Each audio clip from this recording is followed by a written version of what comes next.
எந்த நாட்டின் உயரிய விருதான the officer of the order of the star of Ghana விருது பிரதமர் மோடிக்கு வழங்கப்பட்டுள்ளது? கானா. கானா நாட்டிலிருந்து பிரதமர் மோடிக்கு விருது வழங்கப்பட்டிருக்கு. அந்த விருதோட பேர் the officer of the order of the star of கானா.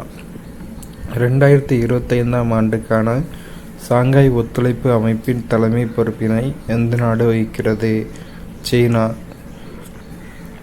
உறுப்பு தானம் செய்பவர்களின் உடலுக்கு அரசு சார்பில் மரியாதை செலுத்தப்படும் என எந்த ஆண்டு அறிவிக்கப்பட்டது?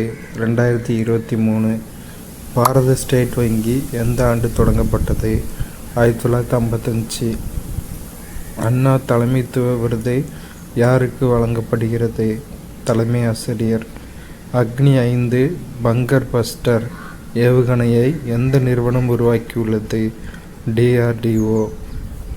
இந்திய பசிபிக் பிராந்தியத்தில் அமைதி பாதுகாப்பு ஸ்திரத்தன்மையை ஏற்படுத்த உருவாக்கப்பட்ட கூட்டமைப்பு எது? குவாட். தமிழகத்தில் தங்க நகை பூங்கா எங்கு அமைக்கப்பட உள்ளது? கோயம்புத்தூர். மழைக்கால கூட்டத்தொடரின் காலம் என்ன? July to September. சர்வதேச பிளாஸ்டிக் பைகள் இல்லாத தினம் எந்த தேதியில் அனுசரிக்கப்படுகிறது? ஜூலை 3. எங்கு அமைந்துள்ள பல்கலைக்கழகத்துக்கு முன்னாள் பிரதமர் மன்மோகன் சிங் பெயர் சூட்டப்படுகிறது? பெங்களூரு. எந்த மாநிலத்தின் வாக்காளர் பட்டியலில் சிறப்பு தீவிர திருத்தம் மேற்கொள்ளப்படுகிறது? பீகார். இப்போ இது கரண்டாக போயிட்டுருக்க பெரிய ப்ராப்ளம். அதனால தான் நாடாளுமன்றத்தில் அமளி வருது. குடும்ப சுகாதார செலவினங்கள் குறித்த கணக்கெடுப்பை எந்த நிறுவனம் நடத்துகிறது? NSO.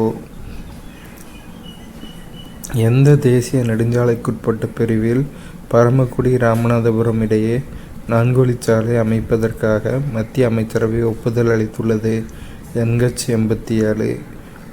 ஜூலை 2025க்கான ஐநா பாதுகாப்பு கவுன்சில் தலைமை பொறுப்பை எந்த நாடு ஏற்கிறது?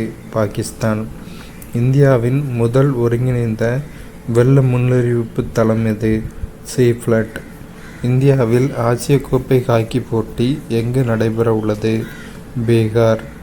உலகின் வளர்ச்சியில் இந்தியா கிட்டத்தட்ட எத்தனை சதவீதம் பங்களிக்கிறது? 16%. எந்த மாநிலத்தின் முன்னாள் ஆளுநரான சேகர் தத் காலமானார்? சத்தீஸ்கர். சமீபத்தில் காலமான டியோகோ ஜோடா எந்த விளையாட்டுடன் தொடர்புடையவர்? கால்பந்து. 14வது தலாய் லாமா யார்? டென்சின் கேட்ஸோ. இந்திய கடற்படையின் முதல் பெண் போர் விமானி யார்? ஆஸ்தா புனியா. பசுமை தமிழ்நாடு இயக்கம் எந்த ஆண்டு தொடங்கப்பட்டது? 2022. தகைசால் தமிழர் விருதானது யாருக்கு அறிவிக்கப்பட்டுள்ளது? KM Kader Mohideen. Nipah virus எதன் மூலம் மனிதர்களுக்கு பரவுகிறது? பன்றி. ஊட்டச்சத்து வேளாண்மை இயக்கத்தினை தொடங்கி வைத்தவர் யார்? MK ஸ்டாலின். வக்ஃப் திருத்தச் சட்டம் எந்த ஆண்டு நடைமுறைக்கு வந்தது? 2025. ஆசிய யூத் மற்றும் ஜூனியர் பளுதூக்குதல் சாம்பியன்ஷிப்பில் இந்தியாவின் பங்குனி தாரா எந்த பதக்கம் வென்றார்? வெள்ளி. எந்த துறைமுகத்தை இயக்க மகாமகதி இன்ஃப்ரா சர்வீஸ் பிரைவேட் லிமிடெட் நிறுவனம் மற்றும் தமிழ்நாடு ஏற்றுக்கொண்டது? கடலூர். பத்மஸ்ரீ விருது பெற்ற வேலு ஆசான் எந்த இசைக்கலைஞர் ஆவார்? பறை. மைக்ரோசாஃப்ட் நிறுவனத்தின் CEO யார்? சத்யா நாதல்லா. நாட்டின் 2வது ராக்கெட் ஏவுதளம் எங்கு அமைக்கப்பட உள்ளது? குலசேகரன்பட்டினம். நம்ம தூத்துக்குடி மாவட்டத்தில் குலசேகரன்பட்டினத்தில் அமைக்கப்பட உள்ளது. நாட்டின் முதல் தேசிய கூட்டுறவு பல்கலைக்கழகம் எங்கு அமைக்கப்படுகிறது? ஆனந்த் நகர். 2026ஆம் ஆண்டிற்கான பிரிக்ஸ் கூட்டமைப்பின் தலைமை பொறுப்பை எந்த நாடு ஏற்கிறது? இந்தியா. உங்களுடன் ஸ்டாலின் திட்டத்தின் கீழ் எத்தனை சிறப்பு முகாம்கள் நடத்தப்பட உள்ளன? 10,000. வாழ்ந்து காட்டுவோம் எந்த வங்கியின் நிதியுதவியுடன் செயல்படுத்தப்படுகிறது? உலக வங்கி. இன்னுயிர் காப்போம் திட்டம் எப்பொழுது தொடங்கப்பட்டது? 2021 டிசம்பர் 18. இந்தியா மற்றும் டிரினிடாட் டொபாகோ இடையே எத்தனை ஒப்பந்தங்கள் கையொப்பமாகின? 6. நான் முதல்வன் திட்டத்தால் எத்தனை மாணவர்கள் பயனடைந்துள்ளனர்? 41 லட்சம். உலகக்கோப்பை குத்துச்சண்டை போட்டியில் இந்தியாவின் சாக்சி எந்த பதக்கம் வென்றார்? வெள்ளி. 2025 ஆண்டுக்கான KS சுப்பிரமணியன் மொழிபெயர்ப்பு விருதுகள் யார் யாருக்கு அறிவிக்கப்பட்டுள்ளது? கார்த்திகை பாண்டியன் மற்றும் TM Raghuram. Super united rapid chess போட்டியில் சாம்பியன் பட்டம் வென்றவர் யார்? T குகேஷ். தமிழ்நாட்டில் ஏழை மாணவர் விடுதிகள் எவ்வாறு பெயர் மாற்றம் செய்யப்பட்டுள்ளது? சமூக நீதி விடுதி. ஜாமாதா என்பது எந்த இரு நாடுகளுக்கிடையேயான கூட்டு கடற்படை பயிற்சி? இந்தியா மற்றும் ஜப்பான்.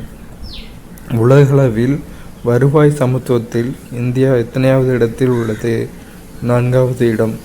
அக்னி வீரர்கள் எத்தனை ஆண்டுகள் மட்டும் இராணுவத்தில் சேவையாற்ற முடியும்? 4 ஆண்டுகள்.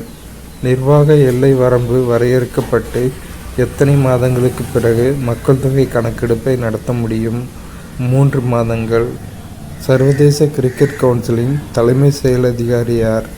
சஞ்சோக் குப்தா. குரோசியாவில் நடைபெற்ற super united rapid and blitz chess போட்டியில் சாம்பியன் பட்டம் வென்றவர் யார்? Magnus Carlsen.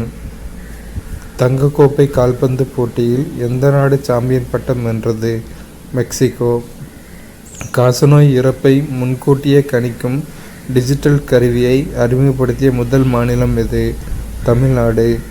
உலக விலங்குவழி நோய்கள் தினம் எந்த நாளில் கடைபிடிக்கப்படுகிறது? ஜூலை 6. இந்தியாவில் ரேஷன் விநியோகத்திற்காக முக அங்கீகாரத்தை அறிமுகப்படுத்திய முதல் மாநிலம் எது? இமாச்சல பிரதேசம். பிரிக்ஸ் வங்கியில் புதிய உறுப்பினராக இணைந்த நாடுகள் எவை? கொலம்பியா மற்றும் உஸ்பெகிஸ்தான். பியூனஸ் அயர்ஸ் நகர திறவுகோல் என்ற சிறப்பு கௌரவம் வழங்கப்பட்ட இந்திய தலைவர் யார்? நரேந்திர மோடி. அவ்வளோதான். இந்த வாரம் எம்ப்ளாய்மெண்ட் சர்வீஸில் வெளியே வந்த பொதுத்தமிழ் மற்றும் பொதறிவு கொஸ்டின்ஸ் பார்க்கலாம். TNPSC காண்டி. மொழி ஞாயிறு யார்? தேவநேய பாவாணர். புலமை கதிரவன் என்று தமிழறிஞர்களால் போற்றப்பட்டவர் யார்? மகாவித்வான் மீனாட்சி சுந்தரனார். கீழ்கண்டவற்றில் காப்பியத்தை குறிக்காத சொல் எது? காவிய தரிசம். காவிய தரிசம் அப்படிங்கிற சொல் காப்பியத்தை குறிக்காதது. அப்போ காப்பியத்தை குறிக்கும் சொற்கள் அகலக்கவி, மகாகாவியம், விருத்த செய்யுள். உவமணி என்ற சொல்லின் பொருள் மணமலர். பொறுத்துக. ஜெயகாந்தன். தர்க்கத்திற்கு அப்பால். அந்த யார் யார் என்னென்ன புக் எழுதுனாங்க? தர்மன். சோகவனம். ராஜநாராயணன். நிலைநிறுத்தல். சூடாமணி. இறுக மூடிய கதவுகள். வேந்தருக்கு இயல்பாக இருக்க வேண்டிய பண்புகளாக வள்ளுவர் குறிப்பிடுவன: அச்சமின்மை, கொடையறிவு, உள்ளத்தின் ஊக்கம். ஆதிச்சநல்லூர் அகழாய்வு மாதிரிகள் தற்பொழுது பெர்லின் அருங்காட்சியகத்தில் உள்ளன. அடுத்து மாங்குளம் தமிழ்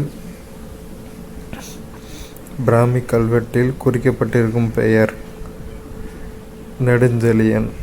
பயனில் சொல் பாராட்டு ஆணை வள்ளுவர் எவ்வாறு அழைக்கிறார்?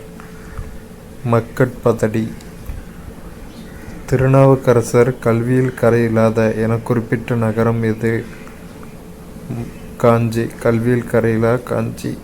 அயோத்திதாச பண்டிதர் தொடங்கிய வாராந்திர பத்திரிகையின் பெயர் என்ன? ஒரு பைசா தமிழன். வள்ளுவரின் வாக்குப்படி மனித குலத்திற்குரிய சிறந்த அணிகலன் எது? இன்சொல். அடுத்து பொதறிவில் உள்ள கொஸ்டின்ஸ் பார்க்கலாம். 2023 ஆண்டு தமிழ்நாடு அரசின் தகைசால் தமிழர் விருது பெற்றவர் யார்? வீரமணி. இந்தியாவின் கோவில் நகரம் எது? புவனேஸ்வர். எண்டோபிளாஸ்மிக் வலைப்பின்னல் யாரால் கண்டுபிடிக்கப்பட்டது? போர்ட்டர். விலங்கு செல்லில் மிக நீளமான செல் எது? நரம்பு செல். மனித உமிழ்நீரின் pH மதிப்பு என்ன? 6.5 to 7.5. அமிலங்கள் உலோகங்களுடன் வினை புரிந்து எவற்றை தரும்? ஹைட்ரஜன். தலையிடா கொள்கையை பின்பற்றிய ஆளுநர் யார்? கார்ன்வாலிஸ்.